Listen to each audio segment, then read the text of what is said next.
Esta es una historia real. Tengo pruebas. Las fotografías familiares recortadas que mi madre guarda en una caja debajo de su cama. Las cicatrices en los antebrazos de mi tío que nunca quiso explicar. Y el sonido de cascabeles que toda mi familia sigue escuchando hasta el día de hoy 20 años después. Mi hermano menor tuvo un mejor amigo durante los primeros años de su vida. Lo amaba más que a cualquier cosa en el mundo. Más que a sus otros juguetes, más que a nosotros, más que a sí mismo. Y ese amigo no era humano. Me llamo Valentina. Tengo 31 años, vivo sola en un pequeño departamento en Ciudad de México y trabajo en el turno nocturno de una empresa de contabilidad. Elegí ese horario no porque me guste, sino porque de noche, cuando la oficina está vacía y silenciosa, no tengo que explicarle a nadie por qué me sobresalto cada vez que escucho algo parecido a un cascabel. Porque nunca apago todas las luces. Porque siempre reviso las esquinas de cada habitación antes de sentarme.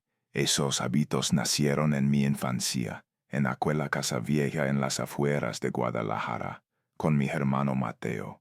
Y con Gaspar, antes de continuar necesito que entiendan algo importante. Mi familia no era supersticiosa. Mi madre Carmen trabajó 30 años como contadora. Era una mujer práctica que creía en números, en lógica, en cosas que se pueden demostrar. Mi padre fue ingeniero civil antes de morir. Íbamos a misa los domingos como cualquier familia mexicana, pero no por miedo a lo sobrenatural. Era simplemente tradición. Sin embargo, lo que ocurrió con mi hermano cambió todo lo que creíamos saber sobre el mundo. La casa donde crecimos fue construida en los años 80 por un hombre al que los vecinos llamaban el viejo loco. Nadie recordaba su nombre verdadero.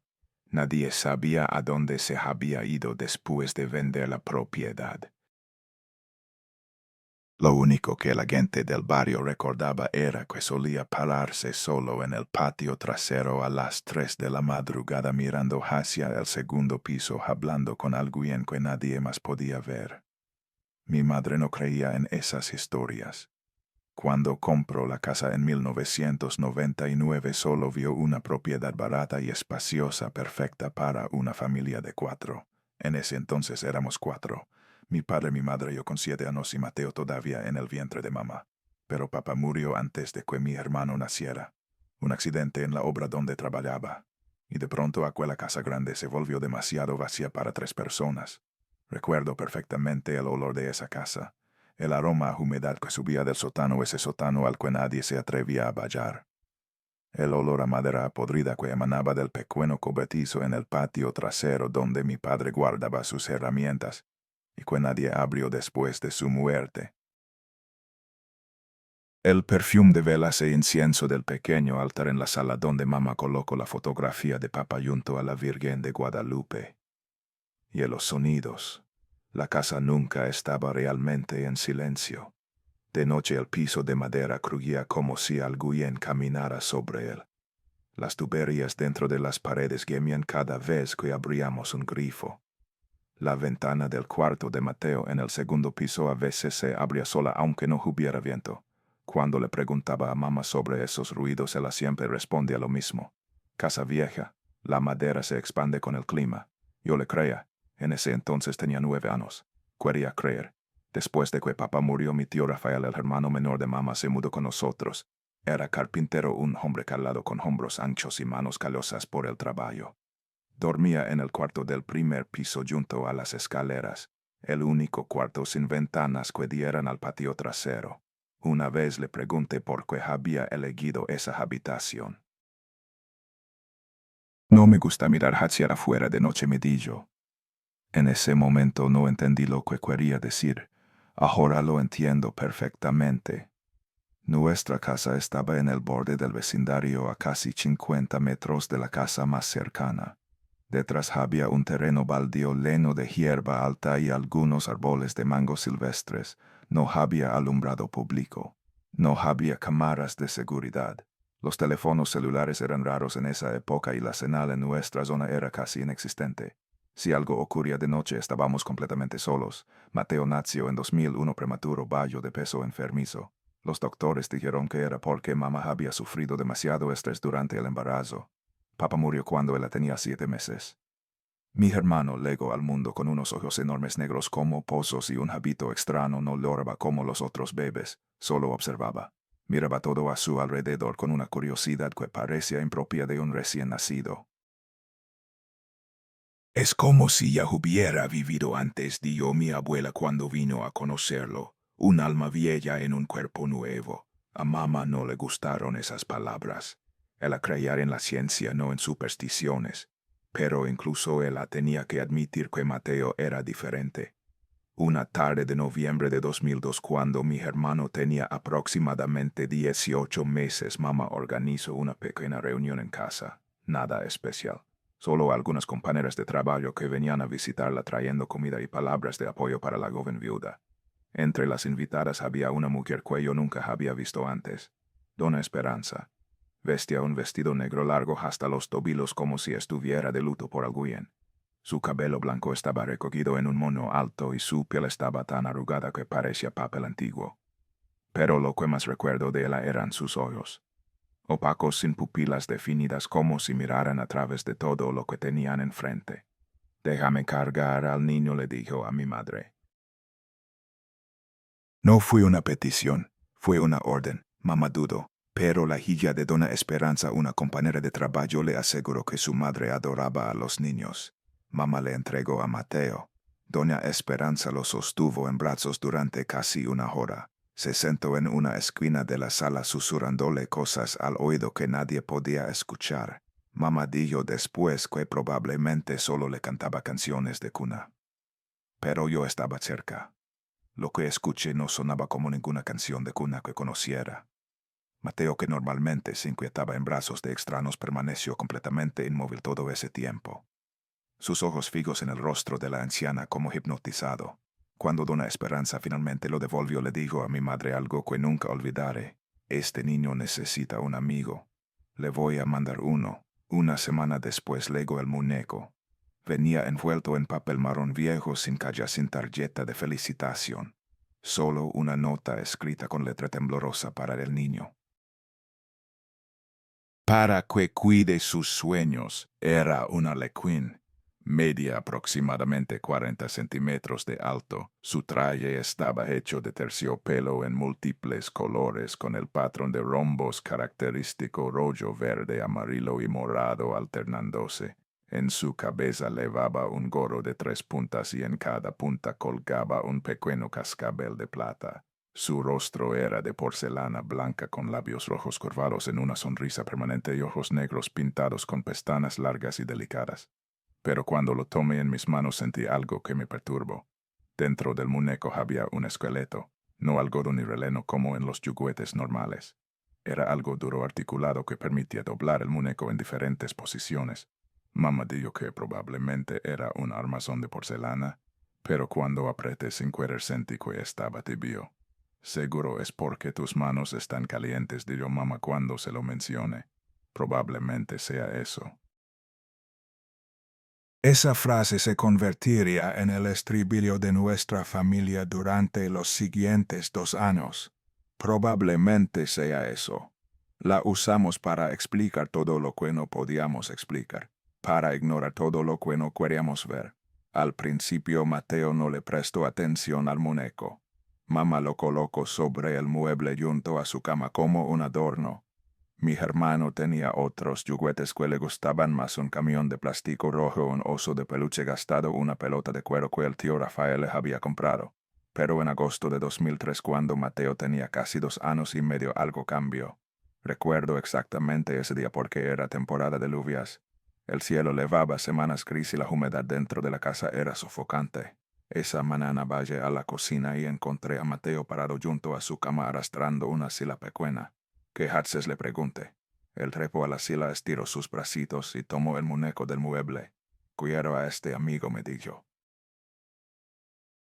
Desde ese día no se separó de él ya más. El sonido de los cascabeles se convirtió en el ruido más familiar de la casa. Cada vez que Mateo se movía, cada vez que caminaba, cada vez que simplemente giraba en su cama mientras dormía. Llegó un punto en que ni siquiera necesitábamos llamarlo para comer. Escuchábamos los cascabeles y sabíamos que venía. Nos reíamos. En ese momento el sonido todavía nos parecía tierno. Unas semanas después de que Mateo empezara a cargar al muñeco a todas partes, comenzó a llamarlo por un nombre. Gaspar tiene hambre, decía durante la cena poniendo un pedazo de pan frente al muñeco. Gaspar quiere salir a jugar, le decía a mamá jalándola de la mano con el muñeco colgando del otro brazo. Gaspar dice que soy muy bueno, me presumía con una sonrisa enorme en su carita redonda. Gaspar, ¿de dónde sacó ese nombre un niño de 2 años? Mamá le preguntó quién le había puesto ese nombre al muñeco. Él mismo me lo dijo, respondió Mateo. Pensamos que era solo imaginación infantil. A esa edad la línea entre lo real y lo fantástico es porosa. Que mi hermano imaginara que su muñeco podía hablar era perfectamente normal. Pero el nombre Gaspar me inquietaba por razones que no podía explicar en ese momento. Años después, cuando crecí y empecé a investigar, descubrí que Gaspar era el nombre de uno de los 3 reyes magos.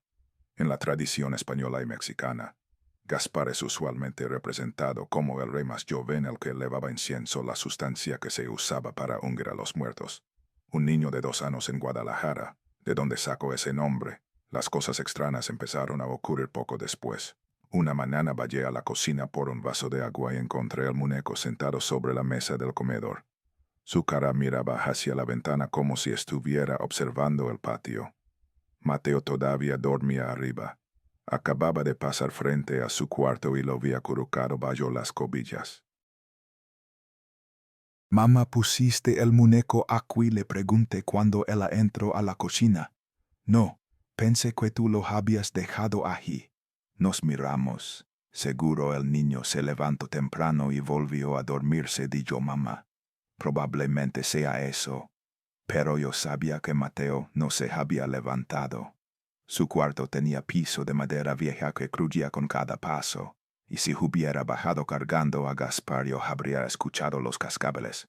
No escuché nada. Incidentes similares siguieron ocurriendo durante meses. El muñeco aparecía en lugares donde nadie lo había puesto. En el sofá de la sala cuando todos estábamos cenando. Frente a la puerta del baño cuando yo acababa de salir. En el alféizar de la ventana del cuarto de mamá con la cara mirando hacia adentro. Yo empecé a sentir algo extraño. Al principio no sabía cómo describirlo. Era como un hormigueo en la nuca cada vez que estaba sola, como si el aire a mi alrededor se volviera más pesado. Empecé a voltear hacia atrás sin razón, a revisar las esquinas antes de entrar a una habitación. Cuando le preguntaba a mamá si ella sentía lo mismo, negaba con la cabeza. «Estás leyendo demasiados cuentos de terror», me dijo. Probablemente sea eso. Un año pasó así. Mateo y Gaspar inseparables, los cascabeles sonando por toda la casa. Y yo aprendiendo a ignorar aquella sensación de incomodidad constante. Hasta una tarde de septiembre de 2004, mamá estaba cocinando. El tío Rafael reparaba una puerta en el patio. Yo hacía tarea en mi cuarto del segundo piso, y Mateo, con 4 años recién cumplidos, entró a la casa, sin cascabeles. Había dejado al muñeco afuera, solo, debajo del árbol de mango. «Hijo, ¿por qué dejaste a tu amigo afuera?», le preguntó mamá. Mateo la miró. Sus ojos ya no tenían la inocencia de un niño de 4 años. Eran los ojos de alguien que había visto algo que no debería haber visto. «No lo dejen entrar a la casa», susurró. «Por favor». Esa noche, acostada en mi cama, escuché un sonido que venía del patio trasero. Los cascabeles, tintineando solos en la oscuridad. Como si alguien estuviera sacudiendo al muñeco, como si el muñeco estuviera moviéndose por cuenta propia. Hay algo que la gente no entiende sobre la infancia. Cuando un niño de pronto le tiene miedo a algo que antes amaba, ese miedo es real. Los niños no saben fingir terror, no tienen la capacidad de inventar ese tipo de emociones. Y Mateo, mi hermanito de 4 años, estaba aterrorizado hasta el punto de no poder explicarnos qué estaba pasando. Pasarían varias semanas más antes de que finalmente nos contara sobre las conversaciones nocturnas, sobre los secretos que Gaspar le susurraba, sobre la invitación que había aceptado. Me pregunto si quería ver su cara verdadera, nos dijo Mateo una noche, la voz quebrándose de miedo. Le dije que sí. Y lo que mi hermano describió después cambiaría nuestras vidas para siempre. Después de aquella tarde en que Mateo dejó a Gaspar en el patio, comenzó una guerra silenciosa en nuestra casa. Cada mañana alguien encontraba al muñeco en algún lugar del jardín, debajo del árbol de mango, junto a la cerca de madera, tirado boca abajo sobre el cemento como si hubiera caído desde algún lugar alto. Y cada mañana mamá o el tío Rafael lo recogían y lo metían de vuelta a la casa. No puedes dejar tus juguetes afuera, le decía mamá a Mateo. De noche hace frío. Se van a arruinar. Mi hermano no discutía, solo la miraba con aquellos ojos enormes llenos de algo que yo no podía descifrar y sentía con la cabeza. Pero cuando llegaba la noche, cuando nadie lo estaba vigilando, volvía a sacar al muñeco al patio. Empecé a notar un patrón. Mateo no dejaba a Gaspar en lugares fáciles de encontrar. Lo escondía, detrás de los arbustos, en las esquinas oscuras del jardín, debajo de montones de joyas secas. Como si no quisiera que nadie lo encontrara y lo trayera de vuelta adentro. Y cuando alguien lo traía, Mateo no lo tocaba. Se alejaba del muñeco como si fuera fuego. Si alguien lo ponía cerca de él, retrocedía con los ojos fijos en aquella cara de porcelana, vigilándolo como se vigila a algo peligroso. Un día le pregunté directamente: ¿ya no te gusta tu amigo Gaspar? Mateo negó con la cabeza muy fuerte. No es que no me guste. Es que él no es bueno, hermana. No es bueno como. Mi hermano apretó los labios. Sus ojos bajaron al piso. Pasó un largo rato sin decir nada. Luego susurró tan bajo que tuve que inclinarme para escucharlo. Él me dice cosas feas. Me enseña palabras feas. ¿Qué palabras? Pero Mateo volvió a negar con la cabeza y esta vez sus ojos se llenaron de lágrimas. No puedo decirte. Él me dijo que si yo decía algo, si yo contaba, entonces él iba a... No terminó la frase. Salió corriendo, llorando, dejándome allí parada con 1000 preguntas que no tenían respuesta. No le conté a mamá sobre esa conversación. Una parte de mí no sabía qué decir. Otra parte más profunda no quería aceptar lo que estaba escuchando. En lugar de hablar, empecé a observar en silencio. Me di cuenta de que Mateo ya no dormía bien. Se despertaba a medianoche sentándose de golpe en la cama con los ojos desorbitados. A veces lo escuchaba murmurar mientras dormía sonidos incomprensibles como si estuviera respondiendo a alguien que le hacía preguntas. Me di cuenta de que había empezado a tenerle miedo a la oscuridad. Necesitaba una lamparita encendida toda la noche y nunca permitía que la puerta de su cuarto se cerrara completamente, para poder ver si alguien entra. Me explico cuando le pregunte por qué. Y me di cuenta de algo más perturbador. Sin importar dónde guardáramos a Gaspar en la casa, a la mañana siguiente siempre aparecía más cerca del cuarto de Mateo. Lo dejábamos en la sala, amanecía al pie de las escaleras, lo dejábamos en la cocina. Amanecía sentado en la silla frente a su puerta. Una noche el tío Rafael decidió tomar medidas más drásticas. Agarró al muñeco, lo llevó al cobertizo de madera en el patio trasero, lo metió adentro, cerró la puerta y la aseguró con un candado de hierro. Listo, dijo con satisfacción. Ahora nadie puede sacarlo. Esa noche acostada en mi cama escuché los cascabeles otra vez. Venían del cobertizo. El sonido era rítmico, constante, como si algo estuviera caminando en círculos dentro de ese pequeño espacio cerrado con llave. A la mañana siguiente, Gaspar estaba tirado frente a la puerta del cuarto de Mateo. El candado del cobertizo seguía intacto. La llave seguía en el bolsillo del tío Rafael. No había señales de que alguien hubiera forzado la puerta. Hermana Carmen, dijo mi tío en el desayuno, la voz ronca. No sé cómo explicar esto. Mamá miró al muñeco. Luego miró a mi tío. Luego bajó la vista a su plato de comida. Seguro el niño tiene una llave de repuesto, dijo sin convicción alguna en su voz. Ninguno de nosotros creía eso, pero ninguno se atrevía a decir la verdad en voz alta. A partir de esa noche los aparatos eléctricos de la casa empezaron a fallar. Las luces parpadeaban sin razón. La televisión se encendía sola a las 3 de la madrugada, la pantalla mostrando solo estática blanca y gris. El teléfono de la casa sonaba a veces, pero cuando alguien contestaba solo había ruido de interferencia y en el fondo, muy en el fondo, un tintineo metálico apenas perceptible. Mamá hizo venir a un electricista. Revisó todo el cableado de la casa. No encontró nada mal. Casas viejas, dijo el hombre.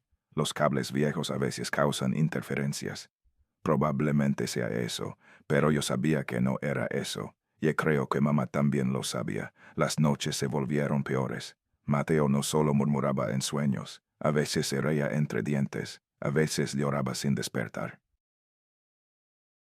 Y una noche lo escuché hablar claramente como si estuviera manteniendo una conversación. Me paré afuera de su puerta y escuché. Sí, entiendo. No voy a decir nada. Voy a guardar el secreto. Con el corazón acelerado empujé la puerta despacio. Mateo estaba acostado en su cama, los ojos cerrados, pero sus labios seguían moviéndose. Y en la silla junto a su cama, una silla que la noche anterior estaba vacía, el muñeco estaba sentado. Su cara miraba hacia mí. Estaba segura de que cuando lo guardamos en el cobertizo, esa tarde su cara miraba hacia la ventana. Decidí hacer un experimento. Tenía una cámara Polaroid que había sido de mi padre. Cada noche antes de dormir colocaba al muñeco en una posición específica en el cuarto de Mateo. Sentado en la silla del rincón, las manos sobre las piernas, la cara mirando hacia la ventana. Luego tomaba una foto. A la mañana siguiente comparaba. Primera noche, el muñeco había girado la cara hacia la cama de Mateo. Las manos estaban en diferente posición. Segunda noche, el muñeco ya no estaba en la silla. Estaba de pie junto a la cama de mi hermano. Tercera noche, el muñeco estaba acostado en la cama justo al lado de Mateo, su cara de porcelana a centímetros de la cara de mi hermano, como si le estuviera susurrando algo al oído. Las manos me temblaban tanto que no podía sostener la cámara. Esas fotografías, evidencia innegable de lo que estaba ocurriendo, las escondí debajo de mi colchón. No me atrevía a mostrárselas a nadie. Luego el muñeco empezó a aparecer en otros lugares que no tenían nada que ver con Mateo.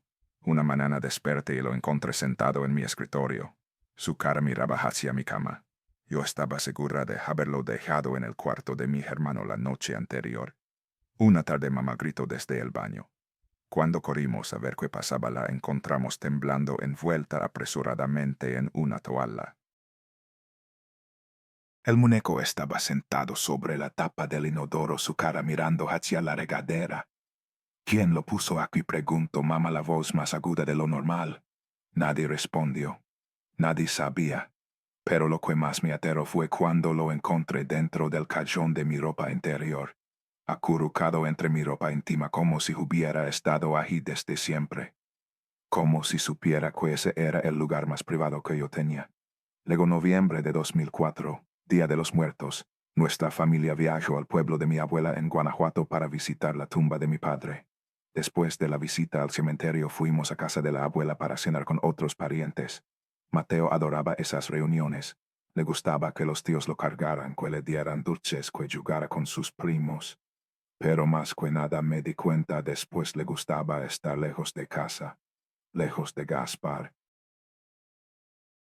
Esa noche mi tía Lucía, una mujer muy religiosa que vivía en el pueblo, le preguntó a Mateo sobre el muñequito de Arlequín que había visto en nuestra casa. Ya no llegó con el dijo Mateo, la voz pequeña pero firme. ¿Por qué? Ya te aburriste. Mi hermano se quedó callado un momento.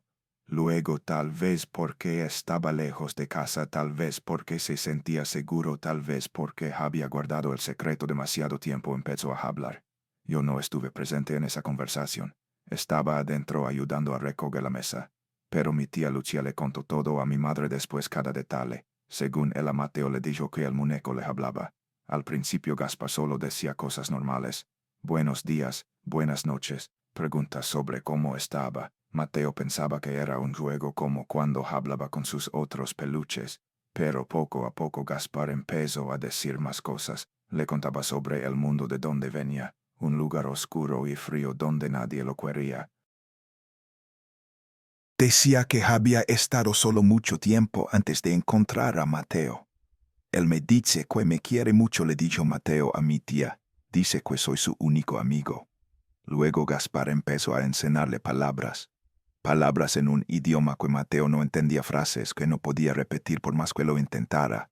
Me dice que las repita antes de dormir, explicó mi hermano. Dice que si las digo él se va a hacker más fuerte. Que necesita ser más fuerte para protegerme. ¿Protegerte de qué?, preguntó mi tía. De las cosas en la oscuridad. Dice que en la oscuridad hay muchas cosas que me quieren llevar, pero él no va a dejar que lo hagan. Mi tía Lucia, una mujer que había crecido en el campo de Jalisco donde las historias del más allá se contaban como verdades, no descartó las palabras de mi hermano como fantasías infantiles. Siguió preguntando, y Mateo como si le hubieran abierto una puerta continua. Una noche di yo mi hermano, la voz empezando a temblar, él me preguntó si quería verlo como realmente es. ¿Cómo que como realmente es? Dice que la cara blanca no es él, que es solo una máscara. Me preguntó si quería ver su cara de verdad. Mateo dijo que había aceptado. Tenía curiosidad. Quería saber cómo se veía realmente su mejor amigo. Y Gaspar se lo mostró. La cara de porcelana se fue separando despacio, describió Mateo, los ojos perdidos en el vacío, como si estuviera reviviendo el momento, como si alguien le estuviera quitando una máscara. Y detrás de él había algo. Se detuvo, tragó saliva, ojos rojos, susurró, muy rojos, tía, pero no eran ojos pintados, eran ojos de verdad, me estaban mirando. Describió que la cara detrás de la máscara tenía forma humana, pero estaba mal. La boca era más ancha de lo normal. Los dientes eran filosos y blancos, y de las comisuras de los labios escurría sangre. Le pregunté por qué tenía sangre, dijo Mateo, la voz casi inaudible. Él me dijo que acababa de comer. Mi tía Lucia lo abrazó, sintiendo como el cuerpecito de mi hermano temblaba sin control.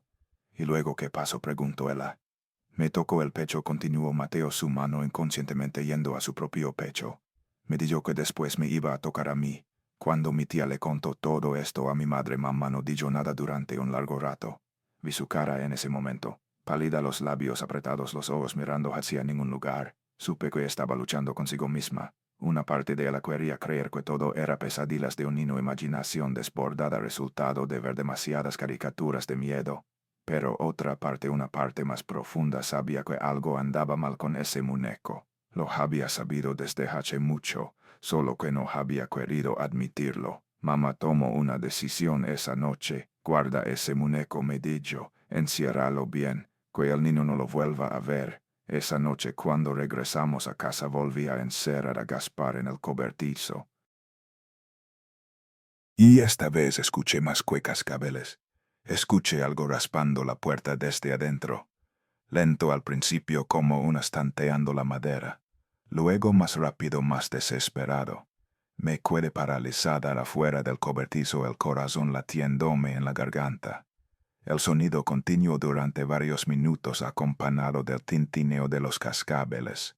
Luego se detuvo. Silencio absoluto. Corrí de vuelta a la casa y no salí hasta que amaneció. 3 días después, mamá, no aguanto más. Lo voy a tirar de yo, lejos, donde nadie lo encuentre. Esa tarde mamá manejó hasta un barrio a 5 calles de distancia. Metió al muñeco en una bolsa de basura y lo dejó en el bote de basura de una casa desconocida. Se aseguró de que nadie la viera, de que nadie supiera de dónde venía aquel muñeco. Cuando regresó a casa, su cara mostraba alivio por primera vez en semanas. Listo. Ya no hay nada de qué preocuparse. Mateo la miró. No había alivio en sus ojos. Va a regresar, dijo con una calma que me heló la sangre. Él me dijo que siempre encuentra el camino de vuelta. 3 días después, 6 de la mañana, mamá abrió la puerta de entrada para recoger el periódico. Gaspar estaba tirado en el escalón. Su cara miraba hacia adentro, como si hubiera estado esperando que alguien abriera la puerta. Su ropa estaba húmeda, no mojada por lluvia, sino empapada de rocío nocturno, de hierba mojada, de caminos oscuros que había recorrido para regresar, y el segundo cascabel de los 3 originales había desaparecido. Como susurró mamá. Ya te dije, respondió Mateo desde atrás. Él siempre encuentra el camino de vuelta. A partir de esa noche, Gaspar ya no se quedaba en el cobertizo ni en la cocina. Aparecía en todas partes de la casa, en el sofá cuando veíamos televisión, en la mesa cuando comíamos, en la almohada de mamá cuando ella despertaba a medianoche, y cada vez que aparecía estaba más cerca del cuarto de Mateo. Más cerca de nosotros. Hasta que una noche desperté con la certeza de que algo estaba en mi habitación. Abrí los ojos lentamente. Gaspar estaba de pie junto a mi cama, su cara de porcelana a menos de un palmo de la mía. No sé cuánto tiempo pasó antes de que pudiera moverme de nuevo. Cuando finalmente logré sentarme, el muñeco ya estaba en la silla del rincón, como si nunca se hubiera movido. Pero yo sabía lo que había visto, y sabía que esto apenas estaba comenzando. 3:07 de la madrugada, sábado 18 de diciembre de 2004. Esa fecha quedó grabada en mi memoria como una cicatriz que nunca sana. Era la semana antes de Navidad. Mamá había decorado el árbol en la sala. Las luces de colores parpadeaban alegremente. El aroma a galetas de jengibre todavía flotaba desde la cocina. Todo debería haber sido cálido y festivo. Pero el ambiente dentro de la casa era denso como plomo. Mamá se había ido a dormir temprano agotada después de un día de limpieza. Yo estaba en mi cuarto intentando leer un libro pero sin poder concentrarme. Mateo dormía desde las 8, lo normal para un niño de 4 años. El tío Rafael era el único que seguía despierto. Estaba sentado en la cocina bebiendo cerveza y viendo un partido de fútbol repetido en la pequeña televisión. Gaspar, la última vez que lo vi esa noche, estaba sobre el refrigerador. Mamá lo había puesto ahí 2 días antes, decidida a mantenerlo alejado de Mateo. Aquí se queda, había dicho. Nadie lo toca. Voy a buscar qué hacer con él. Ninguno de nosotros sabía qué hacer. Solo esperábamos. Alrededor de las 11 de la noche el tío Rafael apagó la televisión. La casa se hundió en el silencio. No el silencio normal de una casa dormida. Este era un silencio pesado, espeso, como si el aire mismo estuviera conteniendo la respiración. Mi tío salió al patio trasero a fumar un cigarro. Era su rutina nocturna. 10 minutos de soledad antes de irse a dormir. La noche estaba fría. Diciembre en Guadalajara no trae nieve, pero las temperaturas bajan considerablemente después del anochecer. El aliento de mi tío formaba pequeñas nubes blancas frente a su cara. La luna estaba llena esa noche, tan brillante que podía ver cada joya en el árbol de mango, cada grieta en la cerca de madera, cada sombra en el jardín. El olor a tabaco, el olor a tierra húmeda, y otro olor que mi tío no pudo identificar en ese momento, como a velas quemadas, como a plástico derretido, como a algo que no debería estar ahí. Miró a su alrededor. No vio nada fuera de lo normal, pero la piel de su nuca se erizó. Una sensación primitiva de peligro, la misma que sentían nuestros ancestros cuando un depredador los acechaba en la oscuridad. Apagó el cigarro y regresó adentro. Cuando le llegó a la puerta de la cocina se detuvo en seco. El refrigerador estaba vacío. Gaspar había desaparecido. Mi tío se quedó inmóvil, el corazón acelerándose. Tal vez alguien se había levantado y lo había movido, pero él sabía que nadie se había levantado. Había estado en la cocina durante horas. Había escuchado cada sonido en la casa. Nadie había bajado las escaleras. Nadie había entrado a la cocina. Entonces escuchó el tintineo de los cascabeles. Venían de la sala. Mi tío caminó hacia ella despacio, sus pasos sin hacer ruido sobre el piso de loseta. El corazón le latía en el pecho como un tambor de guerra. La sala estaba oscura. Solo la luz de la luna entraba por las ventanas creando franjas blancas sobre el piso. Y en una de esas franjas de luz mi tío lo vio. Gaspar estaba de pie en medio de la sala, de pie, completamente erguido, los brazos colgando a los lados, la cara mirando hacia las escaleras, hacia el segundo piso, hacia el cuarto donde dormía Mateo. Mi tío se quedó petrificado. No podía respirar, no podía pensar, solo podía mirar. El muñeco estaba de pie, solo. Sin nada que lo sostuviera, se mantenía erguido como una persona esperando algo. Luego giró la cabeza, no el cuerpo. Solo la cabeza, lentamente, grado por grado, como el giro de un bujo. 180 grados hasta que su cara de porcelana quedó mirando directamente hacia donde estaba mi tío. Mi tío Rafael me contó después que en ese momento vio los ojos, no los ojos negros pintados sobre la porcelana, no los ojos vacíos de un juguete. Estos eran diferentes. Ojos rojos, rojos como sangre, rojos como el fuego del infierno. Y lo estaban mirando, mirando de verdad con conciencia, con reconocimiento, con un odio tan profundo que mi tío nunca había sentido nada igual de ningún ser vivo. El aire se volvió helado de golpe. El aliento de mi tío formaba nubes de vapor frente a su cara como si de pronto estuviera en medio de una tormenta de nieve. Y el olor, ese olor que había detectado afuera se volvió abrumador. No era velas quemadas ni plástico derretido. Era carne podrida. Era cadáver. Era el olor de un lugar que no pertenecía a este mundo. Mi tío escuchó algo más. Risitas. Pequeñas, agudas. Como las risas de un niño jugando en la oscuridad. Pero no había ningún niño allí. Mi tío gritó. El grito nos despertó a todos. Salté de mi cama, el corazón latiéndome descontrolado sin saber qué estaba pasando. Escuché puertas abriéndose, pasos corriendo, la voz de mamá llamando el nombre de mi tío. Cuando bajé las escaleras encontré a mi tío Rafael parado en la puerta trasera, la cara blanca como papel, sosteniendo una escoba como si fuera un arma. Sus ojos estaban fijos en la sala sin parpadear. Se paró, susurró la voz ronca y quebrada. Se paró y me miró.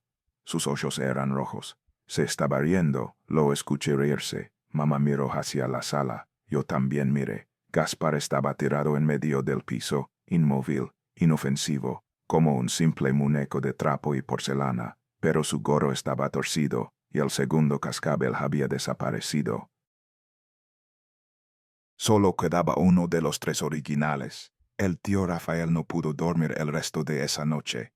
Se sentó en un rincón de la cocina, la escoba todavía en las manos, los ojos vigilando cada sombra. Mamá trató de calmarlo, de convencerlo de que había sido una pesadilla. Pero mi tío negaba con la cabeza. No fue un sueño, repetía. Lo vi. Se movió. Me miró. Carmen, esa cosa me miró. Cuando los primeros rayos del sol empezaron a iluminar el cielo, mi tío se levantó. Fue a su cuarto y sacó la pala de madera que había sido de mi padre. Una pala pesada de roble. Agarró al muñeco del piso de la sala. Me dijo después que la sensación fue como agarrar un cadáver pequeño, frío, rígido y mucho más pesado de lo que debería ser. Lo llevó al patio trasero, abrió la puerta del cobertizo, lo aventó adentro, cerró la puerta, puso el candado. Luego se quedó parado allí mirando el cobertizo, respirando con dificultad. Silencio. 1 minuto, 2 minutos. Los cascabeles empezaron a sonar, rítmicos, constantes, como si algo estuviera caminando en círculos dentro del pequeño espacio. Mi tío no se movió.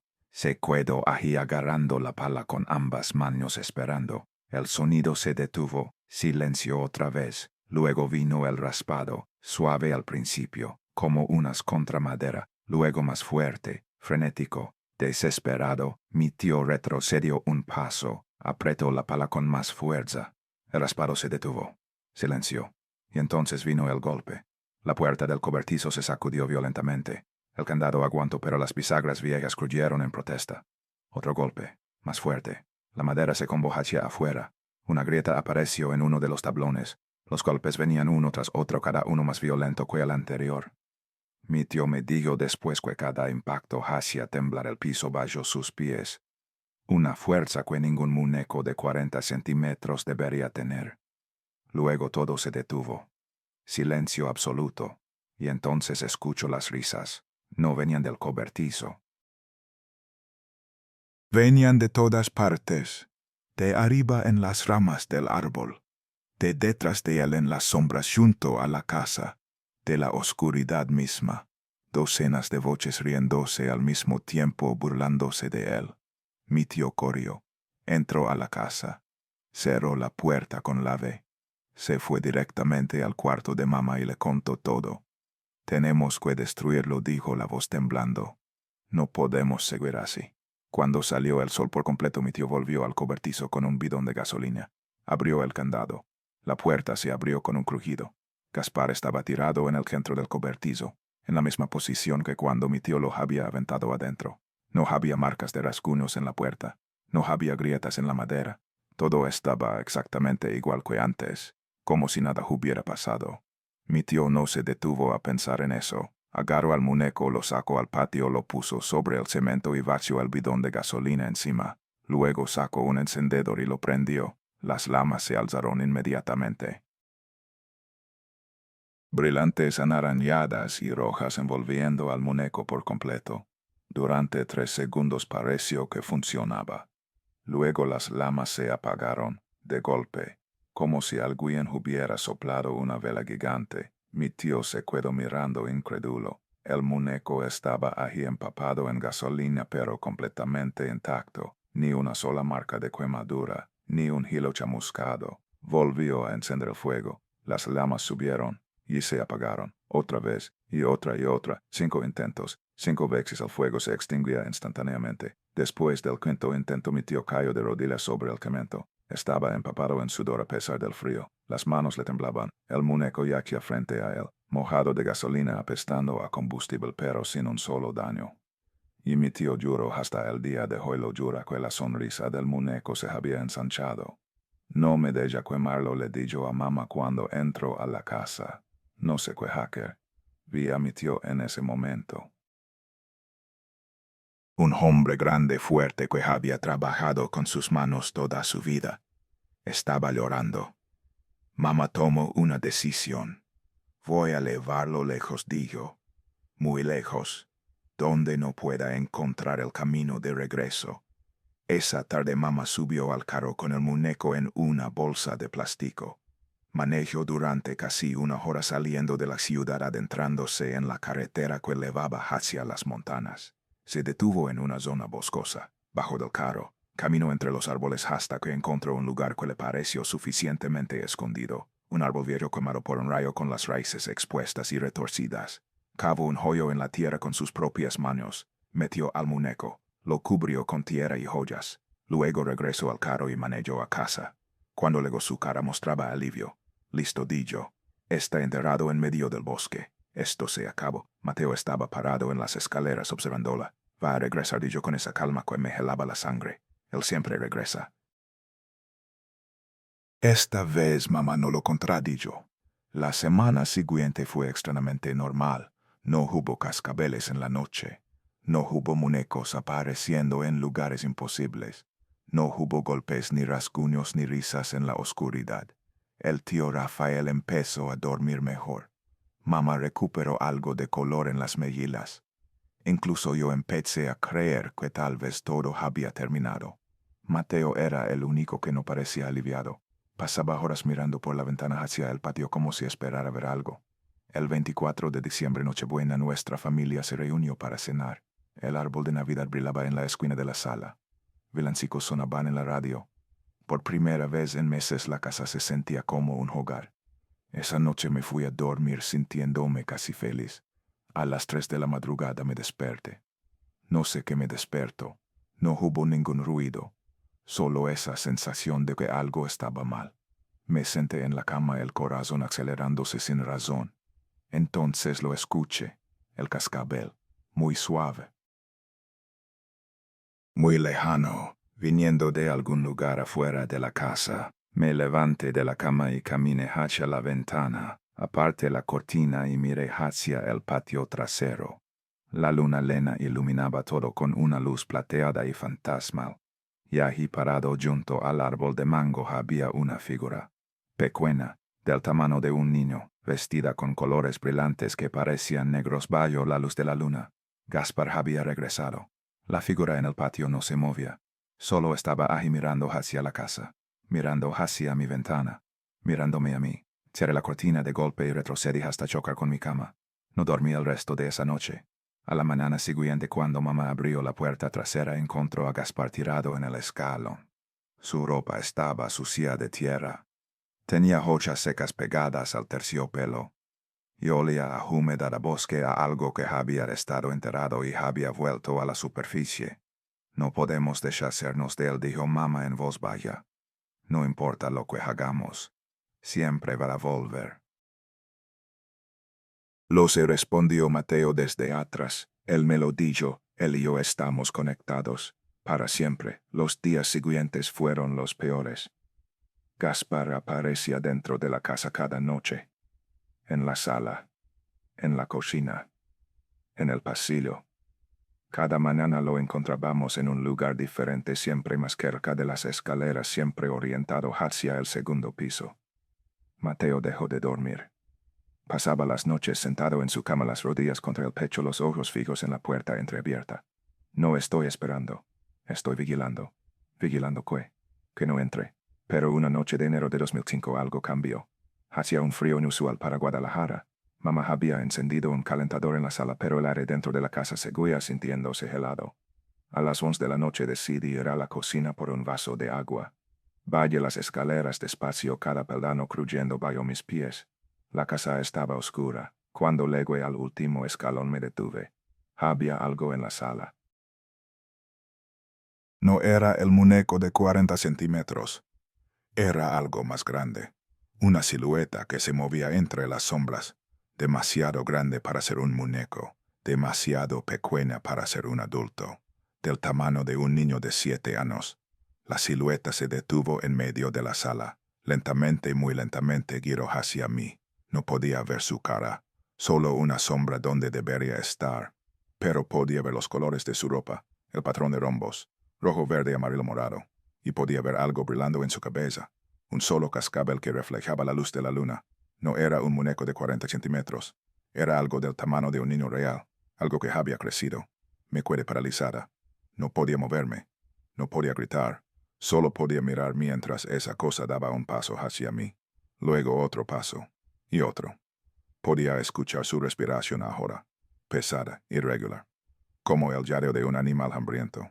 Podía oler algo también. Ese olor a carne podrida que mi tío había descrito. El olor de algo que no pertenecía a este mundo. La cosa estaba a 3 metros de mí. 2 metros. 1 metro. Podía ver más detalles ahora. La cara de porcelana estaba agrietada. A través de las grietas algo rojo brillaba. Algo que se movía. Algo que me miraba. Y la boca pintada con su sonrisa eterna había cambiado. Se había abierto. Dentro había dientes. Dientes afilados y blancos. Y de las comisuras de esos labios escurría algo oscuro. La cosa abrió más la boca y habló. Su voz era como la de un niño y el siseo de una serpiente mezclados. 2 voces superpuestas disonantes. Hermana Valentina, dijo. Te extrañé mucho. Grité. No sé de dónde saco la voz, pero grité con todo lo que tenía. Grité mientras me volteaba y corría hacia las escaleras. Grité mientras subía los escalones de 2 en 2. Detrás de mí escuché pasos. Pasos irregulares. Como si algo estuviera saltando en un pie. Y el cascabel sonando frenéticamente. Llegué al segundo piso y corrí hacia mi cuarto. Pero cuando agarré la manilla de la puerta algo me detuvo. Mateo, mi hermano, estaba en su cuarto, solo. Si yo me encerraba lo dejaba desprotegido. Me volteé hacia la escalera. La cosa estaba subiendo. Podía ver su silueta recortada contra la luz de la luna. Subía despacio, disfrutando el momento, sabiendo que no tenía prisa. Corrí hacia el cuarto de Mateo. La puerta estaba entreabierta. Entré de golpe y cerré detrás de mí. Mateo estaba sentado en su cama completamente despierto. Vino, dijo. Finalmente vino por mí. No voy a dejar que te leve, le dije aunque mi voz temblaba. No puedes detenerlo, hermana. Nadie puede. Los pasos en el pasillo se detuvieron frente a la puerta. Silencio. Luego el sonido de algo raspando la madera. La manilla de la puerta empezó a girar. Hice lo único que se me ocurrió. Agarré a Mateo de la mano y lo jalé hacia la ventana que daba al techo de la cocina. La abrí de golpe. El aire frío de la noche me golpeó la cara. Sal, le dije a mi hermano. Sal ahora. Mateo no discutió. Trepó por la ventana y se dejó caer sobre el techo de tellas de abajo. Yo lo seguí. Pero cuando estaba a medio salir sentí algo agarrarme el tobillo. Frío. Un frío que quemaba como hielo seco. Miré hacia atrás. Una mano me sostenía. Una mano pequeña del tamaño de la de un niño, pero con dedos demasiado largos, demasiado delgados, terminados en unas negras y afiladas. Y detrás de esa mano en la oscuridad de la habitación vi la cara. la cara de porcelana agrietada, los ojos rojos brillando a través de las grietas, la boca abierta mostrando hileras de dientes imposibles. No te vayas, hermana, dijo la cosa. Quédate a jugar conmigo. Pateé con todas mis fuerzas. Mi pie conectó con algo. Algo que se sentía sólido pero también blando como carne que empieza a pudrirse. La cosa soltó un gruñido, bajo gutural leno de furia. Me soltó, que por la ventana aterrizando mal sobre el techo de tejas. El impacto me sacó el aire de los pulmones. Sentí algo cortarme la mano, un pedazo de tela rota que se enteró en mi palma. Pero no me detuve. Rodé por el techo inclinado tratando de frenar. Las tellas se desprendían bajo mi peso. Mateo estaba al borde del techo. Salta, le grité. Salta al jardín. Mi hermano saltó, cayó sobre el pasto roto y se quedó tirado allí. Yo salté detrás de él. El impacto contra el suelo fue brutal. Sentí algo crujir en mi rodilla. El dolor subió por mi pierna como fuego líquido. Pero miré hacia arriba, hacia la ventana del cuarto de Mateo. La cosa estaba allí, parada en el alféizar, mirando hacia abajo. No se movía, solo observaba, y aunque no podía ver su expresión claramente sabía que estaba sonriendo. Arrastrando a Mateo conmigo, cojeando sobre mi rodilla herida, legüe hasta la puerta trasera de la casa. Mamá abrió después de lo que pareció una eternidad. Su cara cuando nos vio cubiertos de tierra y sangre fue algo que nunca olvidaré. Está adentro fue todo lo que pude decir. Está adentro de la casa. Esa noche no dormimos. Nos quedamos los cuatro en la cocina con todas las luces encendidas hasta que amaneció. Mamá me vendó la mano y me puso hielo en la rodilla. El tío Rafael revisó toda la casa con un bate de béisbol. No encontró nada, ni al muñeco de 40 centímetros, ni a la cosa del tamaño de un niño. Solo encontró algo en el cuarto de Mateo. En el piso frente a la puerta había marcas, rasguños profundos en la madera, como si algo con garras hubiera estado aranando. Y en la almohada de mi hermano había una mancha oscura y húmeda. Cuando mamá la tocó, sus dedos quedaron manchados de rojo. Sangre, pero no era de ninguno de nosotros. Después de esa noche, Gaspar desapareció. No de la forma en que desaparecía antes para regresar días después. Esta vez fue diferente. No hubo más cascabeles. No hubo más apariciones. No hubo más rasguños ni voces en la oscuridad.